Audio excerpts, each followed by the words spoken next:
IBC Health நேயர்களுக்கு வணக்கம். இந்த வீடியோல பேக் பெயின் பத்தி தான் பார்க்க போறோம். பேக் பெயினோட காமனான ரீசன் என்ன அப்படின்னு பார்த்தோம்னா, நம்ம எந்த வேலையுமே செய்யாம ஒரே இடத்துல ரொம்ப நேரத்துக்கு உட்கார்ந்து இருக்கிறதால கண்டிப்பா பேக் பெயின் வரும். நீங்க ஏதாச்சும் மெடிக்கல் ட்ரீட்மெண்ட் எடுக்கிறதாலையும் பேக் பெயின் வர வாய்ப்புகள் இருக்கு. பேக் பெயின் உங்களை ரொம்பவே அன்கம்ஃபர்டபுளாவும் வீக்காவும் ஃபீல் பண்ண வைக்கும். பேக் பெயினுக்கு இன்ஜுரி, ஆக்டிவிட்டி இல்ல சில மெடிக்கல் கண்டிஷன்ஸ் கூட காரணமா இருக்கலாம். பேக் பெயின் எந்த ஏஜ்ல வேணாலும் வரும் அண்ட் எல்லா ஏஜுக்குமே டிஃப்ரெண்ட் ரீசன்ஸால வர வாய்ப்புகளும் இருக்கு. இப்போ பேக் பெயின் என்னென்ன ரீசன்ஸால வருது அப்படின்னு பார்ப்போம். உங்களுக்கு ஆஸ்டியோபோரோசிஸ் இருந்துச்சுன்னா பேக் பெயினும் கூடவே சேர்ந்து வர வாய்ப்புகள் இருக்கு. நம்ம ஹியூமன் பேக் எதனால ஆனது அப்படின்னு பாத்தீங்கன்னா, மசில்ஸ், லிஜமெண்ட்ஸ், டெனன்ஸ், டிஸ்க்ஸ், போன், இது மாதிரி எல்லா விஷயமும் சேர்ந்துதான் நம்மளுடைய பேக் போர்ஷன் உருவாகி இருக்கு. நம்மளுடைய பேக் போர்ஷன் தான் நம்ம பாடிக்கு ஃபுல் சப்போர்ட்டுமே கொடுக்குது. ஒரு சிலருக்கு லோவர் பேக் பெயின் இருக்கும்.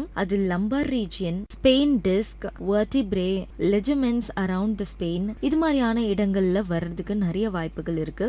இப்போ பேக் பெயினோட சிம்டம்ஸ் என்னென்ன அப்படின்னு பார்ப்போம். பேக் பெயினோட மெயின் சிம்டம் என்ன அப்படின்னு பார்த்தோம்னா பேக் பெயின் தாங்க. அது மட்டும் இல்லாம இன்னும் நிறைய சிம்டம்ஸ் இருக்கு. அது என்னன்னா வெயிட் லாஸ், ஃபீவர், இன்ஃப்ளமேஷன், இல்லனா நம்ம பேக் போர்ஷனே ரொம்ப ஸ்வெல்லிங்கா இருக்கிறது, படுக்கும்போது பேக் பெயின் அதிகமா இருக்கிறது, கால்கள் ரொம்பவே வலிக்கிறது, யூரினரி இன்கன்சிஸ்டன்ஸ், யூரினேட் பண்றதுல difficulty, loss of control over bowel movements, numbness around genitals, numbness around anus, numbness around butt, இது மாதிரியான சிம்டம்ஸ் உங்களுக்கு இருந்துச்சுன்னா உங்களுக்கு பேக் பெயின் இருக்க வாய்ப்புகள் இருக்கு. ஸோ பேக் பெயினை என்னென்னலாம் செஞ்சு ப்ரிவென்ட் பண்ணலாம் அப்படின்னு பார்த்தோம்னா, முதல் விஷயம், ரொம்ப ரொம்ப முக்கியமான விஷயம் என்னன்னா எக்ஸசைஸ் பண்றதால கண்டிப்பா பேக் பெயின் குறையும். அது மட்டும் இல்லாம நீங்க எப்பவுமே ஒரு மூமெண்ட்லயே இருக்கணும். ரொம்ப நேரம் ரெஸ்ட்ல இருந்தா கூட நடுவில் கொஞ்சமா பிரேக் எடுத்து நடக்கிறதோ அது மாதிரியான விஷயங்கள் பண்ணீங்கன்னா கண்டிப்பா பேக் பெயின் குறையும். அடுத்ததா குட் ஈட்டிங் ஹேபிட்ஸை மெயின்டைன் பண்ணணும்.